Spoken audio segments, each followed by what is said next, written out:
4700 करोड़ की लागत से बना लखनऊ कानपुर एक्सप्रेसवे 47 दिन भी नहीं टिक सका। दम तोड़ते इस एक्सप्रेसवे को बचाने के लिए पंखे लगाए गए। दुनिया की सबसे हाई टेक्नोलॉजी आपको सिर्फ भारत में मिलेगी, क्योंकि यहां जब 4700 करोड़ रुपए की लागत से बने फ्लाईओवर का दम घुटता है तो हवा के लिए पंखों का इंतजाम किया जाता है। 13 जुलाई 2026 लखनऊ कानपुर एक्सप्रेसवे के उद्घाटन का दिन। इस दिन लोगों के कानों में एक आवाज गूंजती है कि उत्तर प्रदेश के राष्ट्रीय महामार्ग ये निश्चित रूप से अमेरिका के बराबर होंगे। लेकिन आज वो नेता और सरकार मुंह छुपाने के लिए मजबूर होंगे जिन्होंने अपनी सड़कों की तुलना अमेरिका से की थी। ये एक्सप्रेसवे उत्तर प्रदेश का सबसे महंगा एक्सप्रेसवे है। 63 किलोमीटर लंबा, 4700 करोड़ रुपए की लागत, यानी कि 1 किलोमीटर में लगभग 74 करोड़ 60 लाख रुपए खर्च किए गए। लेकिन उद्घाटन के महज 20 दिन के अंदर ये एक्सप्रेसवे एक दो नहीं बल्कि 84 जगह से धंस गया। नमस्कार, न्यूज पंच देख रहे हैं आप और मैं हूं आपके साथ नेत्रपाल सिंह। ये लखनऊ कानपुर एक्सप्रेसवे है। इसे बनाने के लिए नितिन गडकरी जी की स्पेस टेक्नोलॉजी का इस्तेमाल किया गया था।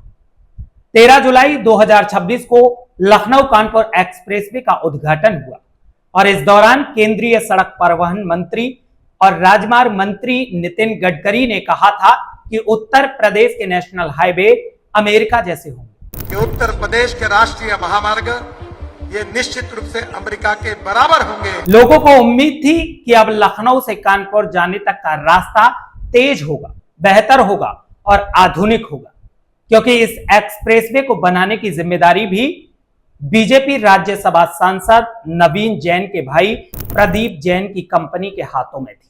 लेकिन इस अमेरिका जैसी सड़कों का दावा करने वाले इस एक्सप्रेसवे की हालत आप इन तस्वीरों में देखिए। अभी इस एक्सप्रेसवे के उद्घाटन को 3 हफ्ते भी नहीं हुए और यह एक्सप्रेसवे 84 जगह से धंस गया।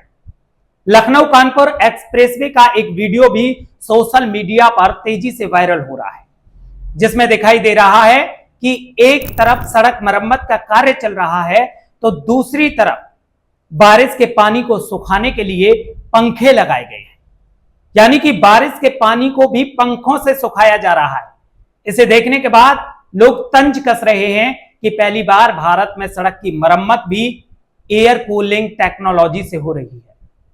दावे आधुनिक तकनीक और विश्व स्तरीय निर्माण के किए गए थे, लेकिन जमीनी हकीकत ने गुणवत्ता पर भी गंभीर सवाल खड़े कर दिए। आप इन 2 तस्वीरों को जरा गौर से देखिए। एक तरफ हाईवे पर आपको एक ट्रक आता हुआ दिखाई दे रहा होगा और दूसरी तरफ इस हाईवे पर आपको बड़ी बड़ी दरारें नजर आ रही होंगी।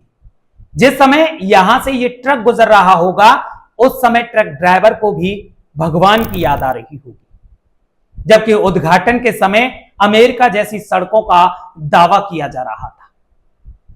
30 जुलाई 2026 को जब एक्सप्रेसवे से एक गिट्टी से भरा ट्रक गुजर रहा था तो उसका पहिया अचानक से इस सड़क में धंस गया और जब उस पहिए को निकालने की कोशिश की गई तो सड़क इतनी कमजोर थी कि पूरा का पूरा ट्रक ही पलट गया। उसके बाद करीब 2 फीट तक सड़क को उखाड़ करके दोबारा से बनाया गया। लेकिन उसके बाद बीते कुछ दिनों से एक्सप्रेसवे की जो तस्वीर सामने आ रही है, उन्हें देखने के बाद इस एक्सप्रेसवे से गुजरने वाले हर इंसान को अपनी जान का खतरा सता रहा है, क्योंकि महज 28 दिनों में यह एक्सप्रेसवे करीब 84 जगह से धंस चुका है। और इन घटनाओं को देखने के बाद एक्सप्रेसवे को टोल फ्री करना पड़ा। इसके बाद सरकार के द्वारा भी कुछ एक्शन लिए गए। एनएचआई ने एक्सप्रेसवे बनाने वाली कंपनी पीएनसी इंफ्राटेक लिमिटेड को नॉन परफॉर्मर घोषित करने का नोटिस दिया है। कंपनी के 3 अधिकारियों को हटाने की बात भी सामने आ रही है। कंपनी को सड़क की मरम्मत अपने खर्चे पर करने के लिए भी निर्देश दिए गए।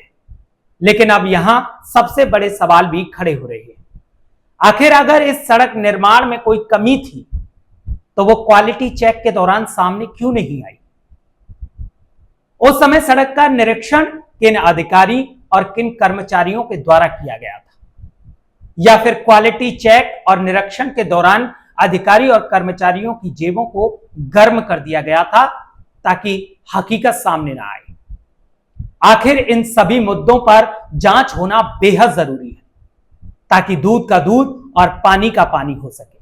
फिलहाल आप इस पूरे मामले को लेकर क्या कहना चाहते हैं, अपनी राय हमें कमेंट बॉक्स में जरूर दें और हमारे साथ जुड़े रहने के लिए हमारे फेसबुक पेज को फॉलो करें। और अगर हमारा ये वीडियो आप हमारे यूट्यूब चैनल न्यूज पंच 24 पर देख रहे हैं तो हमें सब्सक्राइब जरूर करें, क्योंकि आपका सपोर्ट ही हमारी सबसे बड़ी ताकत है।